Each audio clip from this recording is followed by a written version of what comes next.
The last 72 hours, San Marco has also seen 2 homicides. The first happening at a San Marco hotel Tuesday night at the Scottish Inn off Phillips Highway. Then a bicyclist was shot and killed yesterday on Emerson Street near St. Augustine Road. Nick Perot is on your side tonight with the latest on the violence in San Marco. Nick. Anthony, yes, I'm standing outside Thacker Avenue again. This is where that woman earlier this morning, about 9 o'clock, came out of this Chase Bank with some undetermined amount of money, walked north here along Thacker Avenue, went down here and was actually trailed by a witness, but then lost shortly after again. Down Thacker Avenue, talked to a homeowner here just past where this lady walked today. He says this is certainly unusual for the San Marco area, and he's concerned following today's robbery and recent events. Well, I love living in San Marco. It's very quiet. It has a kind of a small town vibe in an otherwise really spread out city. San Marco, it's a community where you can walk down the street to grab a bite to eat, be outside for some exercise, or advertised in the middle of the day is normal. But not this week.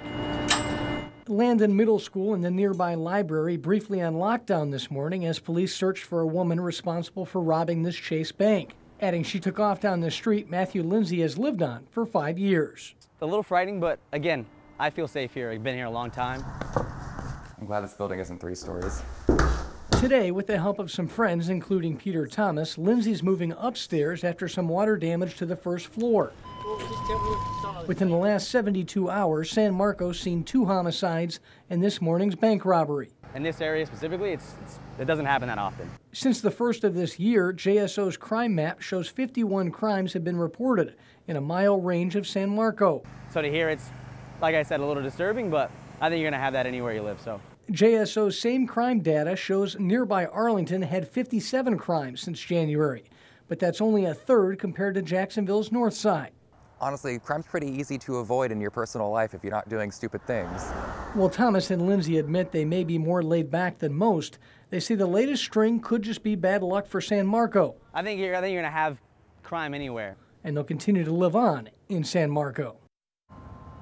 And back out here live again, police believe that when that woman was left here along Thacker Avenue, she ditched those clothes, ended up wearing a turquoise and gray jacket, maroon pants, and light-colored flats. Anyone with information believed to know this woman. Last seen again along Hendricks and Landon, just past where we're at now, about 2 blocks down near the ViStar. You're encouraged to contact JSO, and of course could be up to a $3,000 reward. Keep it here for the latest on this story in San Marco. Nick Perot, First Coast News, on your side.